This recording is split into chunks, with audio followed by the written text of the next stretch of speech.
Saudara, bagaimana kuasa Sambo mempengaruhi Hendra dan Agus serta anak buah lainnya? Kita bahas bersama pakar hukum pidana Firman Wijaya, bergabung juga mantan Wakapolri Komjen Purnawirawan Ugro Seno. Selamat malam Pak Firman, selamat malam Pak Ugro Seno.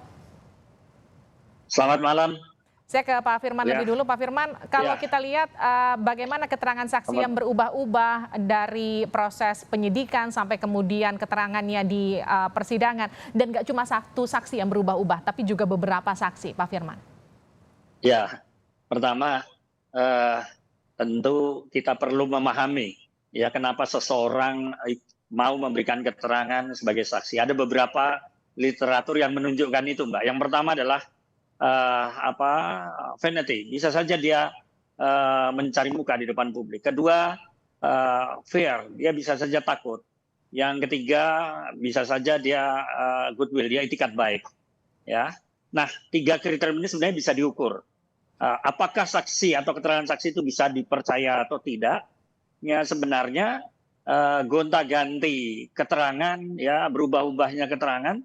Itu apa yang disebut dengan behavioristik, itu perilaku saksi bisa dipercaya atau tidak keterangannya, itu ada rujukan, ya ada rujukan yang bisa dijadikan pegangan. Pertama adalah keseharian saksi, ya, kemudian bagaimana saksi menjalankan tugas-tugasnya, terutama aspek-aspek yang berkaitan dengan kepercayaan publik. Nah, di sini saya juga ingin mengkaitkan dengan soal gimana mengukur perintah tadi ya, kalau tadi disampaikan karena hubungan atasan dan bawahan. Ya. Ada konsep yang namanya ambtelijk bevel itu ya Mbak ya. Mengukur perintah jabatan itu apakah semua perintah jabatan itu adalah perintah yang sah atau enggak. Ini common sense berlaku sebenarnya. Setiap perintah publik itu, perintah jabatan itu masuknya pada wilayah publik Mbak, bukan pada wilayah privat atau kepentingan yang bersifat pribadi. Ini cara menalar dan menakar sebuah perintah itu sah atau tidaknya. Kemudian kedua, hubungan hierarkis. Sebenarnya dari prinsip apa yang saya sebut ambtelijk bevel tadi di dalam pasal KUHP itu sudah ada rujukan operasionalnya bahwa perintah itu hanya bisa dilaksanakan sepanjang tidak melanggar hukum, ya. Dan itu memang masuk dalam wilayah kedinasan. Jadi ukurannya sebenarnya pada public ref, pada hukum publik, bukan pada wilayah privat, wilayah pribadi-pribadi atasan atau perintah jabatan karena pribadi pejabat atasannya. Ya, sebenarnya ukurannya common sense saja kok itu. Oke, Jadi, Pak Firman, tapi kalau menurut saya, gimana Mbak? Kalau dalam hukum acara pidana dengan berbagai keterangan saksi yang berubah-ubah, bagaimana hakim kemudian bisa menjadikan ini sebagai bahan pertimbangan vonis? Sementara kalau misalnya kita dengarkan misalnya nih, Susi saja yang bukan dari kepolisian, itu hakim sudah menyatakan bahwa kamu banyak bohongnya. Tapi kemudian kenapa keterangan Susi masih penting juga untuk didengarkan di persidangan? Ya, bahwa keterangan saksi ada prinsip no witness no crime, Mbak. Dalam prinsip hukum pidana itu kalau nggak ada saksi, ya nggak ada kasus pidana. Maka itu menempatkan saksi, sekalipun potensi rawan keterangan saksi itu demikian terlihat, dia bisa berubah-ubah, tetapi dia ditempatkan pada nomor wahid ya. Jadi keterangan saksi itu menjadi alat bukti yang paling utama.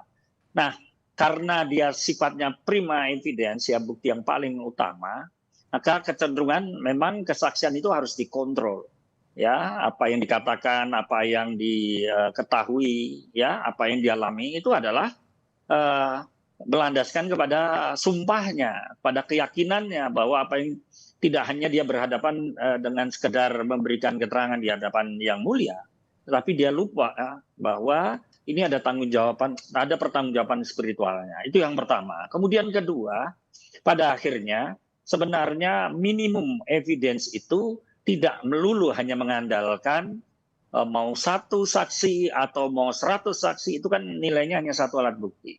Hakim bisa menggunakan alat bukti yang lain.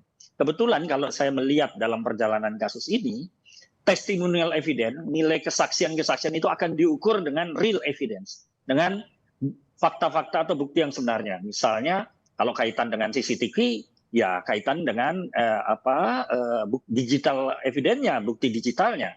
kemudian kaitan dengan saksi-saksi kalau ini berkaitan dengan satu peristiwa, ya artinya real evidence ya, bukti yang nyata apa. Kalau di situ misalnya ada penembakan, ya nanti akan dipastikan antara residu, antara balet atau anak peluru dengan senjatanya, apakah itu cocok dan itu milik siapa. Nah ini scatter mind ya, cara hakim akan berputar ya, dia akan melakukan semacam investigating judge.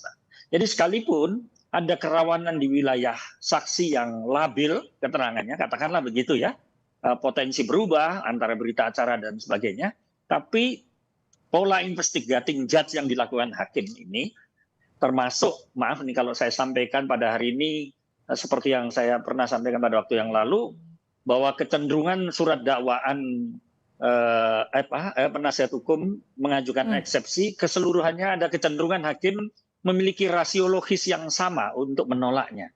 Kenapa demikian? Karena ini model dakwaan jaring laba-laba, kalau saya boleh mengistilahkan, yang sulit ya lolos dari jeratan model dakwaan kombinasi semacam ini. Pak Firman, kalau kemarin Romer ini kan sempat menyatakan di sidang ia takut sama Verdi Sambo. Sekarang ditegaskan lagi, sekarang Arianto yang kemudian menyebutkan tidak ada anak buah yang berani dan pernah melawan perintah Sambo. Ini kan menunjukkan kuasa Sambo begitu besar. Bagaimana kemudian relasi kuasa ini bisa dipertanggungjawabkan di persidangan ketika seorang anak buah tidak bisa melawan perintah atasannya? Ya. Tadi saya sudah memberikan batasan bahwa perintah itu adalah terkait dengan wilayah publik, dan keabsahan perintah itu ya ada terkait dengan perintah kedinasan. Di luar itu adalah bukan perintah. Nah, kalau ini kemudian dikaitkan dengan peristiwa misalnya perusakan atau tindakan atau perintah mengambil DVD, merusak CCTV secara nalar, menakar dan menalar dan menakar peristiwa atau perintah semacam itu, mestinya common sense ya, akal sehat itu sudah harus bermain. Sebab kalau tidak, ya para saksi akan berhadapan dengan skenario kejahatan yang namanya kejahatan berkomplot, atau yang sering disebut sebagai delik konvergensi. Delik konvergensi itu adalah sebuah kejahatan atau tindak pidana yang pelakunya tidak mungkin satu orang. Baik. Jadi polarisasinya menggunakan stair system, Mbak, seperti anak tangga. Tangga satu dari yang terbawah pangkatnya naik, kemudian tangga kedua, naik tangga ketiga, dan seterusnya. Ya, sampai pada yang tertinggi.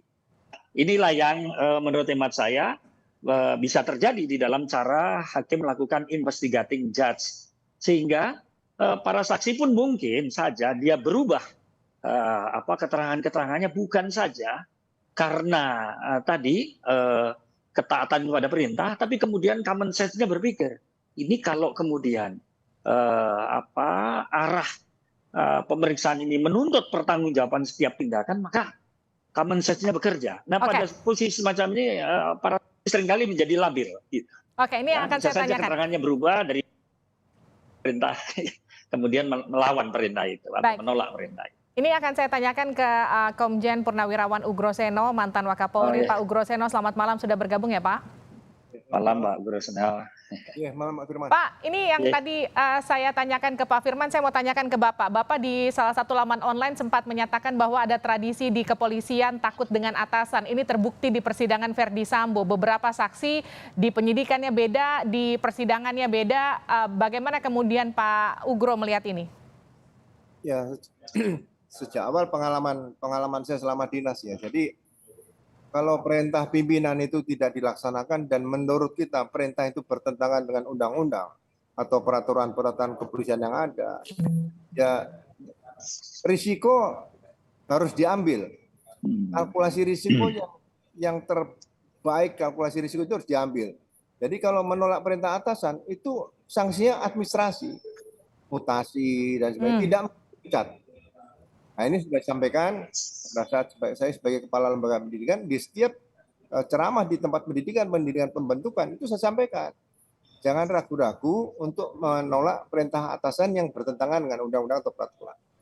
Jadi karena polisi itu selalu berhadapan dengan satu, pasti kalau tidak tertembak penjahat itu mati atau luka atau di rumah sakit, yang satu hukum di penjara. Jadi polisi itu berat, kakinya dua itu dia berdiri di antara ya yang kiri kanan ini harus dipertanggungjawabkan sampai pensiun di situ.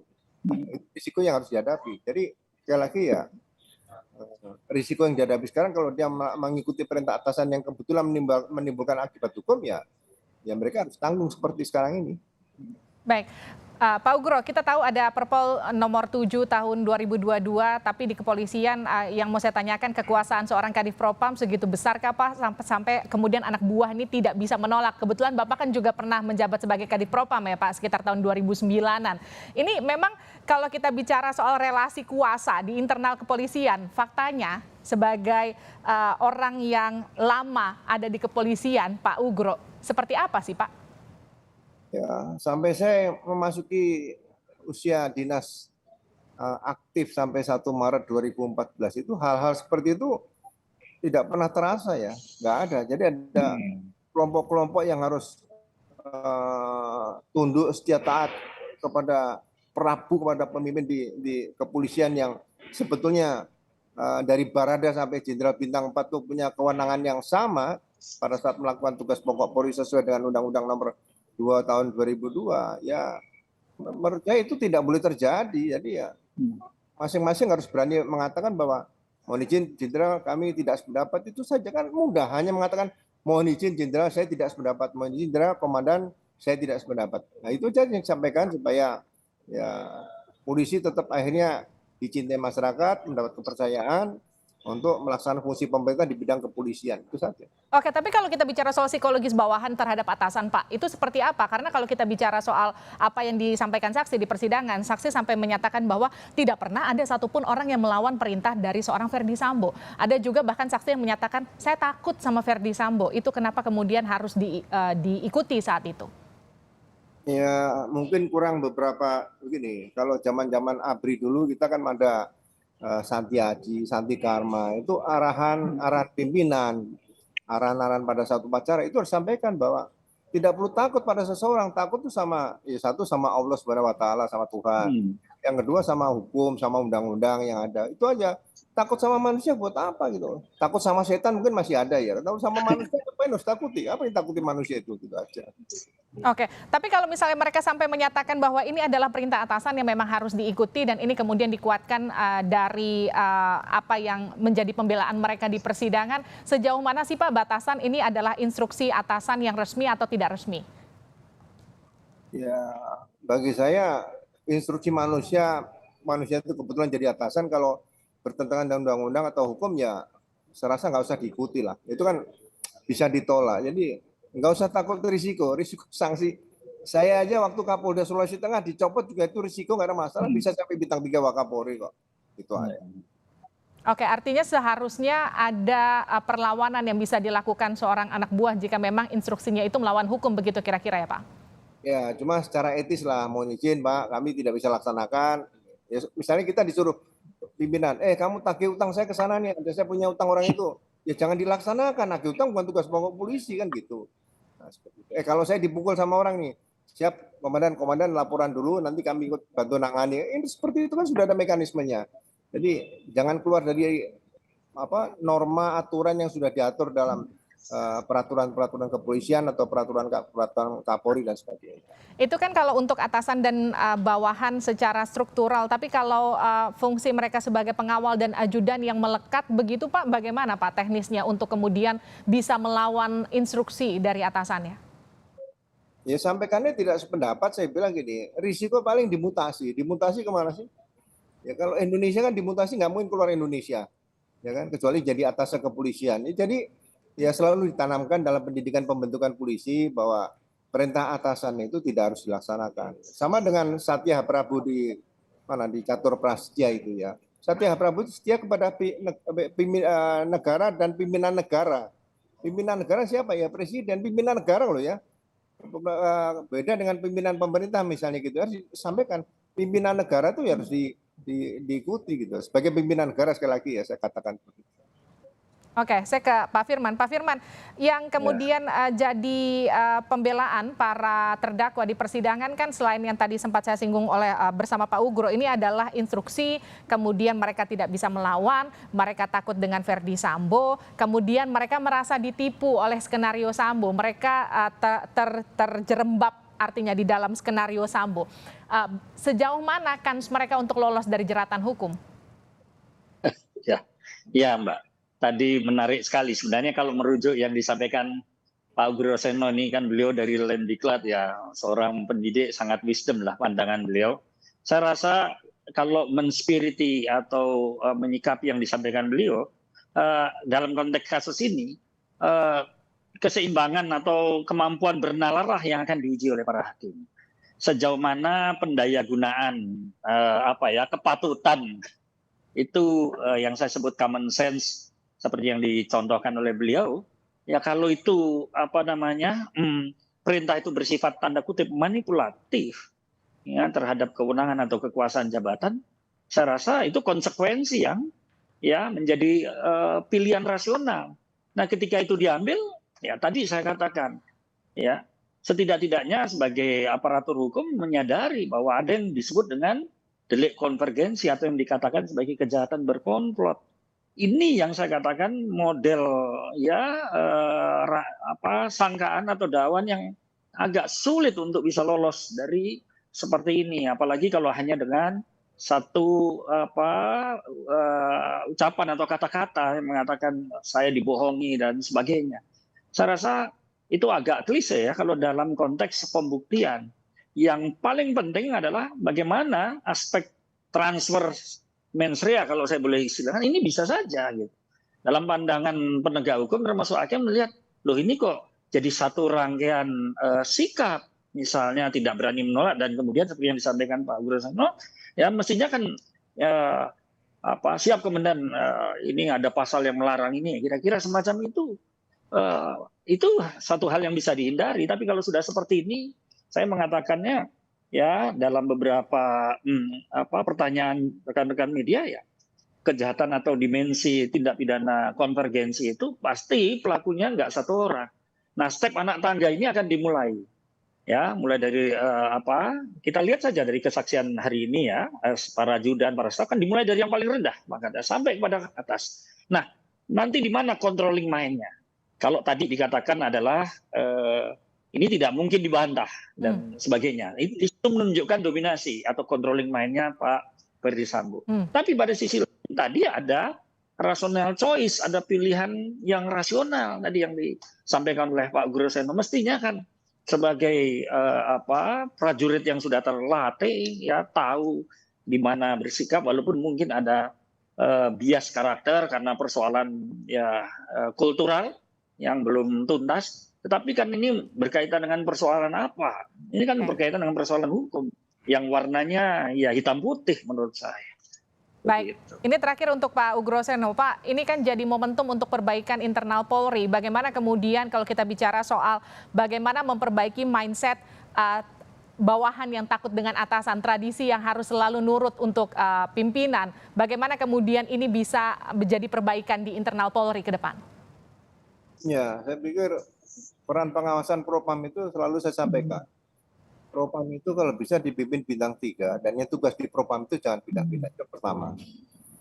Yang kedua, ini kesempatan kalau misalnya suatu saat pimpinan memerintahkan dan Bapak Antum menyatakan kami tidak bisa melaksanakan karena bertentangan dengan undang-undang atau peraturan yang ada. Mohon izin, jenderal, mungkin komandan tidak bisa kami laksanakan. Kalau ini nanti anggota tersebut dihukum oleh pimpinan, anggota bisa lapor ke Propam.